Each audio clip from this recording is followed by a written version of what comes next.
Captain William Clark's and Co-Captain Meriwether Lewis's party of explorers arrived at the upper Columbia River Plateau on October 16, 1805. A month later, in mid-November, they reached the mouth of the river and the Pacific Ocean. A remarkable achievement. The 35 or so men and Sacajawea had, by mid-October, negotiated a tangle of steep mountains, rocky, barren hills, and turbulent water, but nearly starved in the process. Indians, Shoshone, Flathead, Nez Perce, lended a hand, offering guidance and meager supplies they could hardly spare themselves. Horses, dogs, and scraps of traditional food such as camas root when available to themselves. Salmon, dried and powdered, became a staple, but at times the Corps had to purchase and eat Indian dog when hunters repeatedly came back from the hunt empty-handed. They ate prairie cock, otherwise known as sage grouse, even a crow. They killed and ate their weaker horses, and one member of the party was compelled to sup on the head of a horse, lips and ears. It is not customary to recapitulate such unsavory episodes in the expedition journals, but the desperation was real, and the overcoming of days and weeks of sickness and exhaustion among many of the men, Captains Lewis and Clark included, deserve recognition and awe.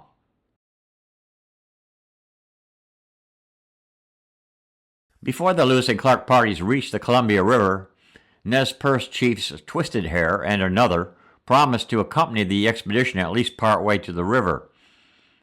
But at the same time, the Shoshone guide, Old Toby, and his son, without warning or farewell, suddenly left for home.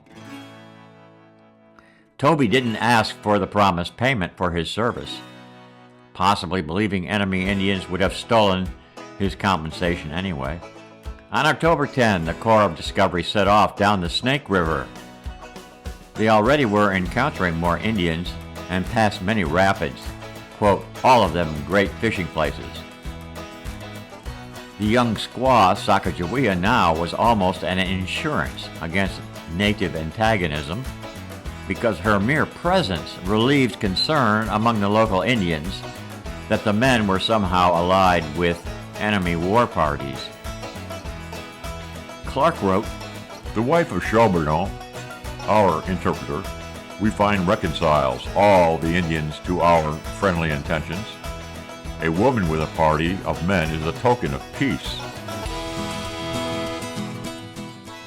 From the top of a high part of the mountains, I had a view of an immense plain and level country to the southwest and west.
The Columbia Plateau, otherwise known as the Columbia Basalt Plain, was created by volcanic flows of basalt rock millions of years ago.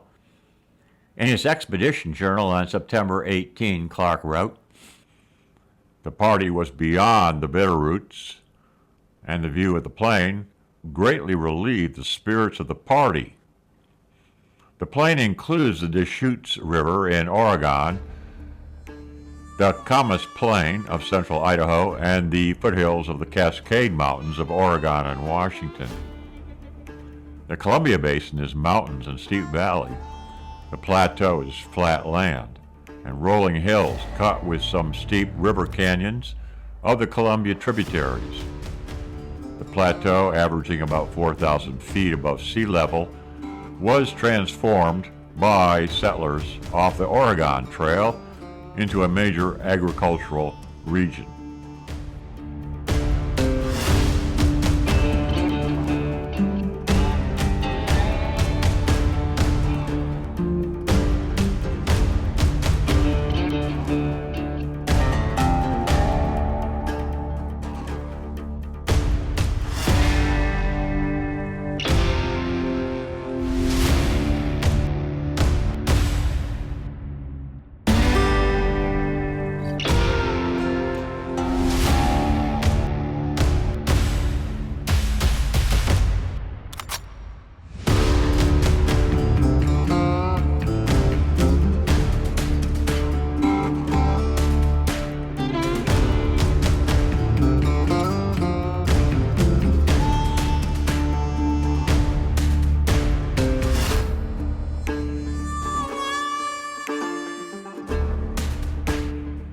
Captain Clark recorded on October 10, "Our diet extremely bad. All the party have greatly the advantage of me inasmuch as they all relish the flesh of the dogs. If well cooked," Sergeant Gass added. But later, Clark conceded, "Fortunately, the habit of using this animal has completely overcome the repugnance which we felt at first, and the dog, if not a favorite dish, is always an acceptable one."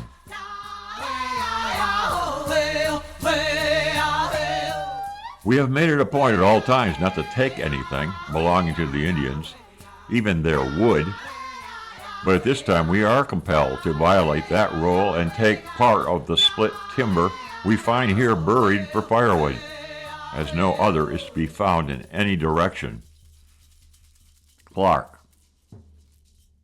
Finally, the Corps of Discovery arrived at the junction of the Snake and Columbia Rivers on October 17 and 18. Chief Twisted Hair, traveling ahead, had notified Yakima and Wanapam Indians of the strangers' approach. They in turn welcomed the travelers with singing, drumming, fish, and dried horse meat. About 200 Indians marched into the camp from their village a quarter mile up the Columbia, singing, dancing, and beating drums. Using gifts like handkerchiefs and medals and some beads, the captains conveyed in sign language the expedition's desire to show, quote, "our friendly disposition to all nations and our joy of seeing our children around us."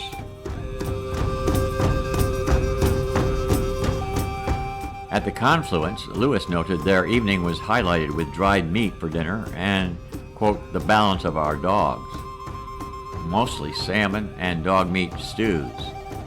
The men were again scrounging for scarce wood for fire and for food.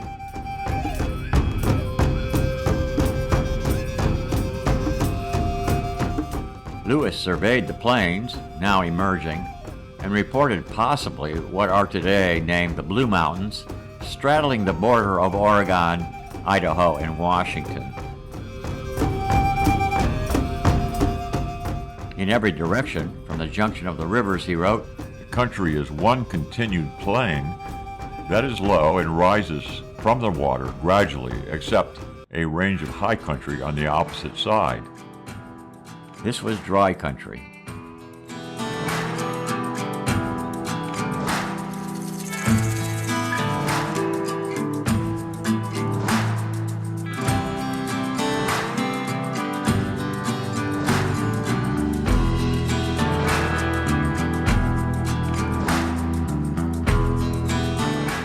Clark noted, "The prickly pear cactus is much worse than I have seen before."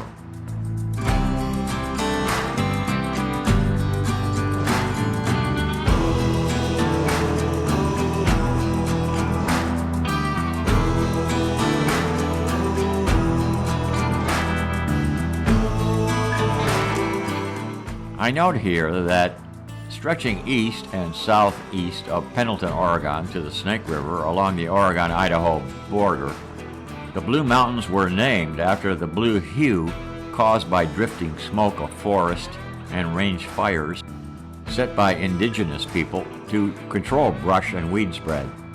The range is drained by several rivers, including the Grand Ronde and Tucanoan, tributaries of the Snake, as well as the forks of the John Day, Umatilla, and Walla Walla rivers, all tributaries of the Columbia. The Blues contain some of the oldest rocks in Oregon. Native American tribes originally migrated to the Blue Mountains for hunting and salmon runs. Tribes of the region include the Walla Walla, the Cayusa people, and Umatilla. The southern portion were inhabited by bands of the northern Paiute. Larger animals inhabiting these mountain grasslands include Rocky Mountain elk, bighorn sheep, and mule deer. Native fish include Chinook salmon, steelhead, trout, and Pacific lamprey.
Native people are of mild disposition and friendly. They are not beggarly and receive what is given them with much joy. The nation among which we now are call themselves Sukolts or Wanapams. Their tribal culture differed from the Nez Perce and Flathead in small ways, but the expedition journals reported that among the females, the Wanapwa women are more inclined to corpulence than we have seen. Their stature is low, their faces broad, and their heads flattened in such a manner that the forehead is in a straight line with the nose to the crown of the head. Their eyes are of a dirty sable. Their hair, too, is coarse and black and braided, and without ornament of any kind, instead of wearing, as do the Nez Perce, long leather skirts, highly decorated with beads and shells. In one of their homes, the captains met an old woman, perfectly blind, who we were informed to live more than 100 winters.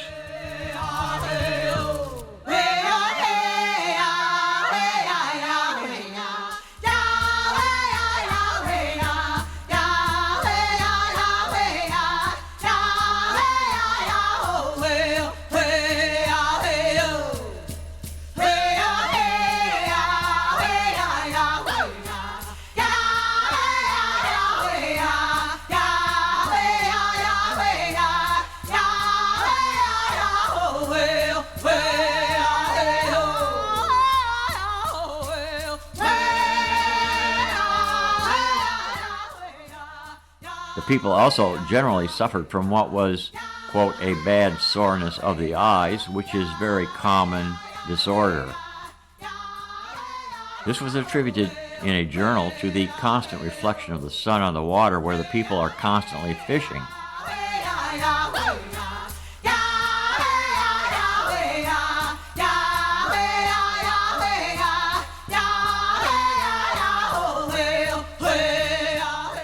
A decay of teeth is a circumstance very unusual among the Indians, either of the mountains or the plains, and seems peculiar to the inhabitants of the Columbia. We cannot avoid regarding as one principal cause of it the manner in which they eat their food. The roots are swallowed as they are dug from the ground, frequently nearly covered with gritty sand. Similarly, when they eat fish, they did swallow the rinds, scales, and flesh without preparation.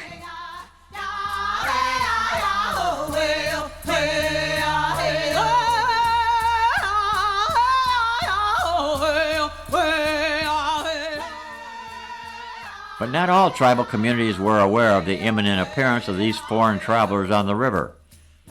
On October 19, Clark spied a Umatilla Indian village on the opposite bank.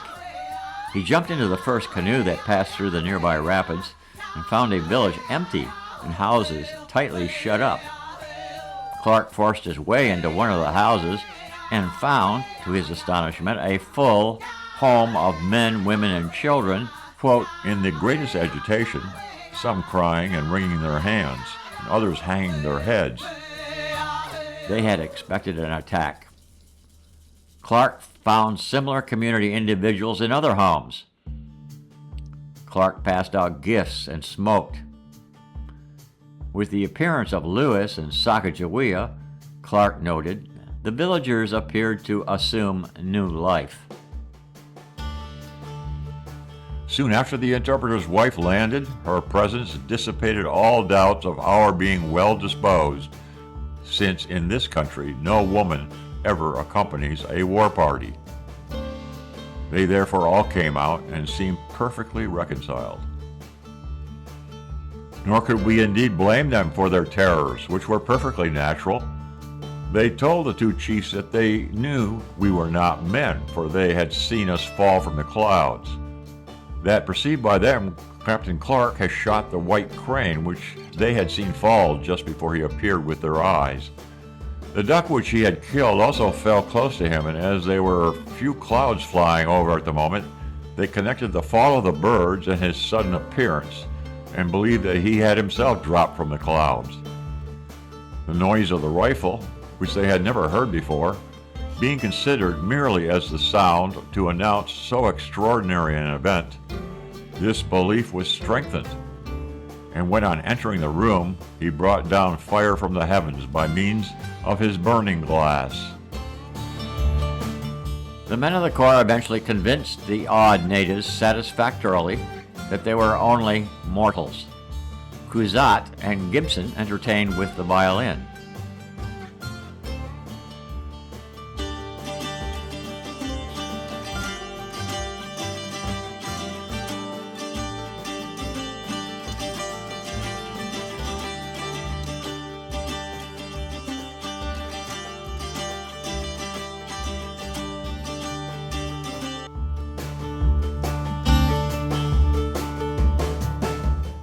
We thought it necessary to lay in a store of provisions for our voyage, and the fish being out of season, we purchased 40 dogs, for which we gave articles of little value, such as bells, steel knitting pins, brass wire, and a few beads, with all of which they appeared well satisfied and pleased.